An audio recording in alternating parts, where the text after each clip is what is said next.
On Christmas Day 2023, someone leaked the entire source code of Grand Theft Auto 5 onto the internet. 4.5 gigabytes of raw programming code pulled from the same 2022 hack that gave us those early GTA 6 gameplay videos. And buried inside that code, data miners found something that changed how we understand the entire game. 8 cancelled single-player expansions, a full co-op campaign that would have let 3 players control Michael, Franklin, and Trevor simultaneously. A zombie apocalypse DLC with crafting and base building, a secret agent expansion where Trevor becomes James Bond, and a planned map addition that would have brought Liberty City into GTA 5. Roughly 30% of GTA 5 was cut before it ever shipped. This is the story Rockstar deleted. The 8 cancelled DLCs. Let's start with the big picture. On December 9th, 2013, just 3 months after GTA 5 launched, Rockstar publicly announced on their newswire that story mode DLC was coming in 2014. They wrote, and I am paraphrasing here, "Expect big plans for substantial additions continuing Michael, Franklin and Trevor's action, mayhem,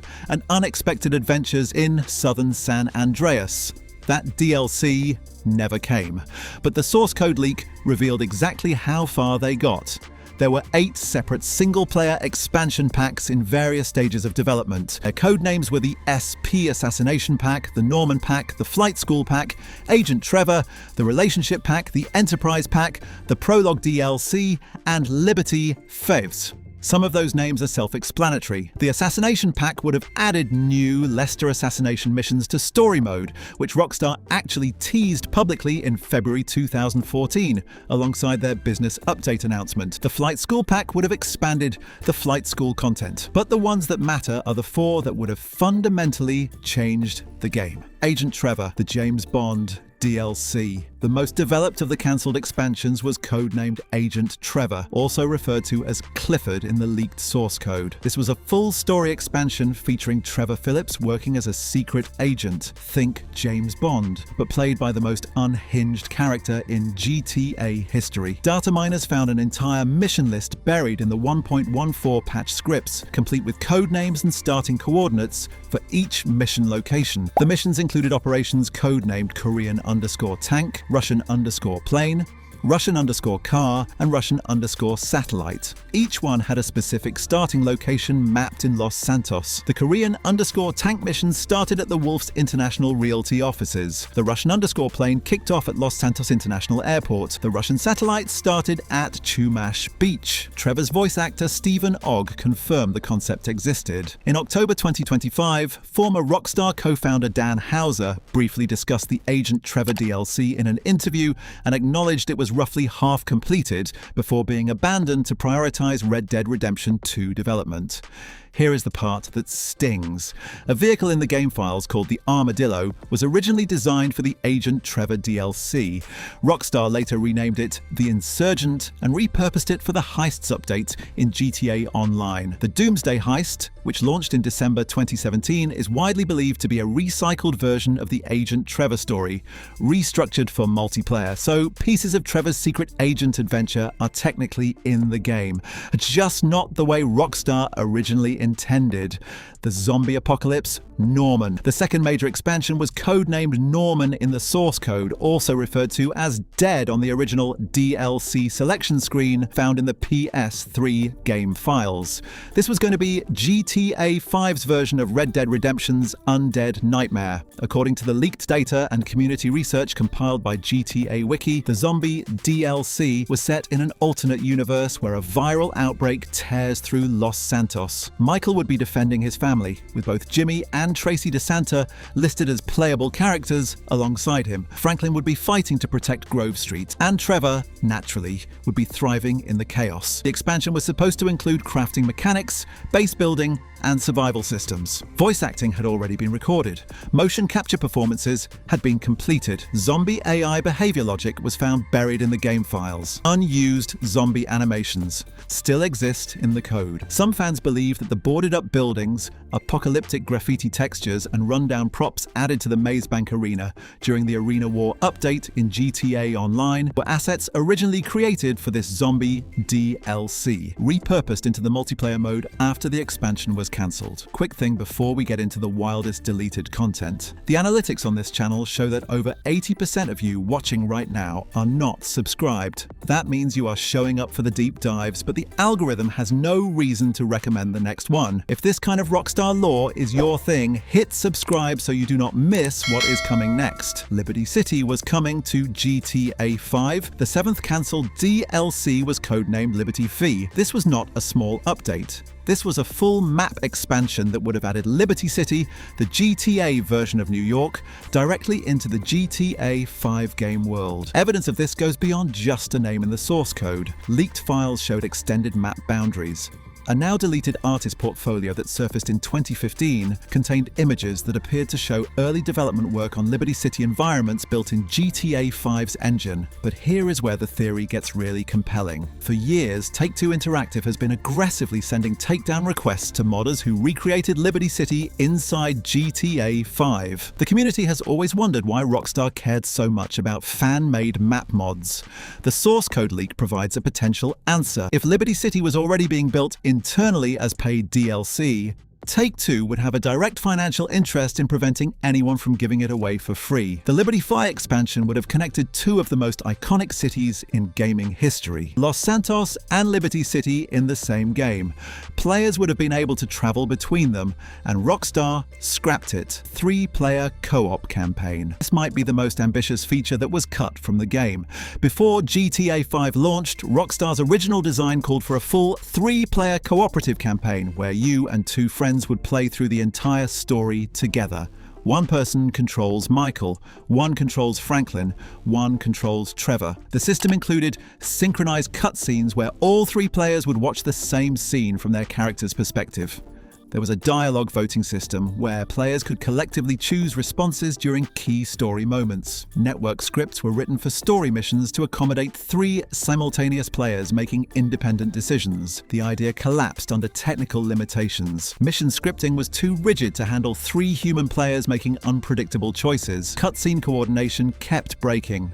Desynchronization issues made certain story beats impossible to deliver reliably. After roughly 2 years of experimentation, Rockstar abandoned the concept entirely. The 3 protagonist system that shipped in the final game, where you switch between Michael, Franklin, and Trevor using the character wheel, was the single-player solution to a problem that was originally designed for multiplayer. And the cooperative multiplayer experience they were building eventually evolved into what became GTA Online's heist system, which launched a year and a half after the main game. The cut missions that changed the story. Beyond the DLCs, the base game itself had entire missions ripped out during development. One of the most interesting was a mission called Social Networking, which would have been part of Devin Weston's mission strand. In the cut mission, Franklin creates a fake Life Invader account for a woman, uses it to lure Brucey Kibitz from GTA 4 into a meetup, and then steals Brucey's car, a Stinger with a custom Alpha Dog license plate, while Trevor takes incriminating photos to post online. This mission would have been a direct narrative bridge between GTA 4 and GTA 5, bringing a beloved GTA 4 character into the new story. The Stinger from this cut mission still appears in the final game during the Pac-Man mission,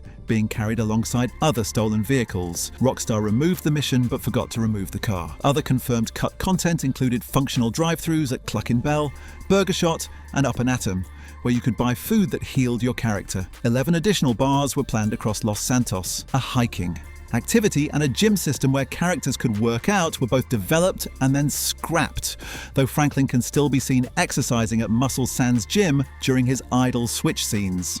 Children were in Los Santos. In the beta version of GTA 5, child NPCs existed in the game world. They were fully animated, had recorded dialogue, and interacted with adult NPCs as part of Rockstar's push to create the most realistic open world ever made. The critical detail is that the game engine was specifically programmed to prevent any harm to them. Attacks would not register, vehicles would automatically avoid collisions with child models, they were functionally invincible. But Rockstar pulled them anyway. The reasoning is obvious when you think about it. Even with invincibility programmed in, the optics of having children in a game where the core gameplay loop involves mass violence would have generated controversy that overshadowed everything else about GTA 5. The media cycle would have been about children in GTA, not about the game itself. Rockstar made the right call commercially. but it does show how different the original vision for Los Santos was. The Mount Chiliad mural was the map to everything. Here is the connection that ties all of this together. Remember the Mount Chiliad mural? The one inside the cable car station at the top of the mountain? 3 symbols connected by branching lines, a UFO, an egg, and a jetpack. For years, the community assumed those symbols were Easter egg rewards hidden somewhere in the game. They spent thousands of hours searching, but the source code leak reframed the entire mystery. The prevailing theory now, supported by data miners and community researchers, is that those 3 symbols were never Easter eggs. They were a roadmap for the 3 planned story DLCs. The UFO represented a planned alien invasion episode that never entered full production. The cracked egg represented a new life in a zombie apocalypse world, the Norman DLC. And the jetpack represented the Agent Trevor expansion, where a jetpack was likely going to be a central vehicle. The words carved into the observation platform, "Return when your story is complete," were not telling you to 100% the game. They were telling you to come back after the story mode DLC was finished, but those DLCs never shipped, so the mural became an unsolvable mystery because the content it was pointing to got cancelled. That is potentially the greatest unsolved mystery in gaming history, finally explained. Not by a hidden code or a secret room, but by a corporate decision to prioritize GTA Online revenue over single-player content. Why it all got cancelled? The answer is money. GTA Online launched on October 1st, 2013. Within months, it was generating hundreds of millions of dollars annually from shark card microtransactions. By some estimates, GTA Online has generated between $300 and $500 million per year since its peak. Rockstar had a choice. Spend millions developing single-player DLC that customers buy once for maybe $20 or $30, or redirect those developers to GTA Online content that generates recurring revenue indefinitely. The math was not even close. On October 23, 2017, Rockstar's director of design Imran Sawar officially confirmed in a Game Informer interview that GTA 5 would not be receiving story mode expansions. By that point, the community had already accepted what the silence meant, but seeing it in writing still hurt. The assets from those cancelled DLCs did not go to waste. The Agent Trevor concept became the Doomsday Heist.